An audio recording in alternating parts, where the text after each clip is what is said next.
नमस्कार, आप देख रहे हैं ज्योतिष जंक्शन और मैं हूं ऋचा पराशर। हमारे साथ आज स्टूडियो में मौजूद हैं आचार्य किशन माहेश्वरी जी। माहेश्वरी जी नमस्कार। नमस्ते। और हम दोनों को आप अक्सर देखते हैं, रोज ही देखते हैं। नवरात्रि में हम अलग अलग दिन की अलग अलग पूजा की विधि, किस माँ की पूजा की जाती है, माँ की पूजा कैसे करनी है, हम सब कुछ आपको बताते हैं। इसी क्रम में आज हम स्कंद माता पर बात करने वाले हैं। यानी नवरात्रि के 5वें दिन जो है स्कंद माता की पूजा होती है, और इसी विषय पर बताने के लिए माहेश्वरी जी को आज हमने बुलाया है। और माहेश्वरी जी बताएंगे कि स्कंद माता को क्या पसंद है, इनकी पूजा कैसे करनी है और कैसे इन्हें प्रसन्न करना है, कैसे अपना मनवांछित वर लेना है इनसे। तो पंडित जी, स्कंद माता का दिन है, बस आप हमारे दर्शकों को बताइए आज क्या क्या करना है। आप सभी को नमस्कार। दरअसल स्कंद माता 5वां नवरात्र है ऋचा जी। ये माँ कार्तिक यानी कार्तिक भगवान की माता कहलाती हैं। ये देवी बुध ग्रह से संबंधित रोल अदा करती है। अच्छा, मतलब ज्ञान बुद्धि वाली। ज्ञान बुद्धि यानी कि जितने भी हमारे देश में सीए हैं, एमबीए हैं, कवि हैं, लेखक है, राइटर है, छपाई है और एंकर है, ये सब बुध ग्रह से संबंधित है। त्वचा रोग विशेषज्ञ जो डॉक्टर होते हैं, त्वचा से संबंधित जो बीमारियां इश्यूज होती हैं, वो सब बुध ग्रह से। अच्छा। बुध वाणी है और बुध अपने आप में कमाल है। जितने भी संगीतकार हैं, जैसे लता मंगेशकर जी का बुध बहुत सुंदर था। तो किसी भी इस तरह के विभाग में बुध ग्रह का मेन है। बुध विशेष बिजनेसमैन है, व्यापारी है, वाणिज्य कर विभाग का मेन हेड है। जितने जीएसटी वगैरह, जीएसटी, इनकम टैक्स, टैक्स, ये जितने डिपार्टमेंट ये बुध ग्रह के अंदर आते हैं। आज के दिन अगर कोई माता जी को कोई केले का भोग लगाता है या छोटी कन्याओं का चरण स्पर्श करके केला बांटता है, वितरण करता है, अच्छा, तो कमाल की ये माता जी अपने आप में कमाल करती हैं। केले का मतलब है कुछ पीली वस्तु, पीली भी वस्तु, और केला मेन विशेष इसका भोग है। ऐसा शास्त्रों में उल्लेख है, वही मैं बताने का प्रयास करूंगा।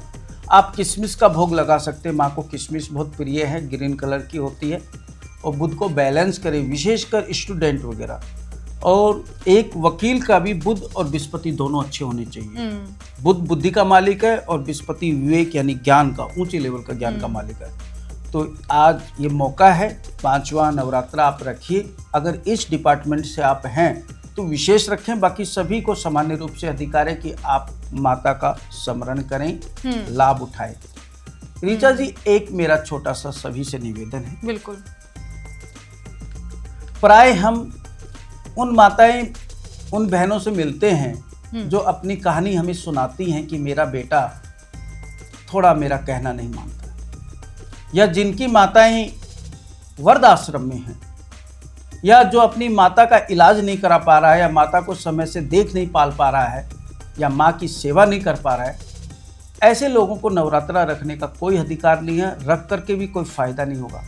उस जगत जननी की इज्जत कीजिए जिसने आपको जन्म दिया है, तो माँ खुश है, नहीं तो हलवा पूरी बांटने से माँ खुश नहीं है। बिल्कुल। आप अपने घर की माँ को पहले खुश रखिए, देखिएगा माँ अपने आप खुश हो जाएगी। आज आपने बहुत बड़ी बात कही माहेश्वरी जी।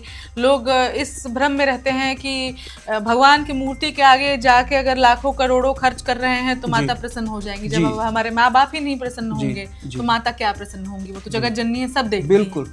मैं तो चाहता हूँ भारत सरकार को ऐसा कानून लॉ बनाना चाहिए, जिनकी भी माताएं वृद्धाश्रम में हैं उनका सर्वे करे, अध्ययन करे, और उन बच्चों को जो उनको तनख्वाहें मिलती है उसका 50% अपनी माँ को देने का कानून बनना चाहिए। बिल्कुल, हमारे आचार्य जी ने आज बहुत अच्छी बात कही है। और प्लीज मेरी बात को अन्यथा गलत ना लें। ये गलत लेने वाली कोई बात ही नहीं है, ये तो कॉमन सेंस की बात है। जो लोग करते हैं वो दुष्काम करते हैं, उसका दुष्परिणाम भी मिलेगा ही एक ना एक दिन। खैर, अभी फिलहाल हम स्कंद माता की पूजा पाठ की हमने बात कर ली और आपने सुन भी लिया कि स्कंद माता की पूजा कैसे करनी है। स्कंद माता आपकी बुद्धि विवेक को बढ़ाएंगी, और हमारे लिए कहा है स्पेशली जो भी दिमाग लिखना रिलेटेड है, तो हमारे लिए और सबके लिए बुद्धि की जरूरत तो सबको है, चाहे वो कोई भी काम करे। तो बस आप स्कंद माता की पूजा कीजिए। और पंडित जी हमेशा कहते हैं कि श्रद्धा पूर्वक, विश्वास के साथ श्रद्धा पूर्वक पूजा कीजिए, और स्कंद माता आपको आशीर्वाद देंगी, आपको आपका मनचाहा फल देंगी, और आप जो चाहते हैं वो आप अपनी जिंदगी में कर सकते हैं।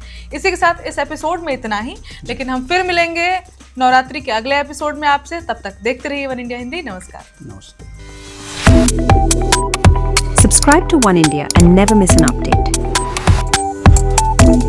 Download the One India app now.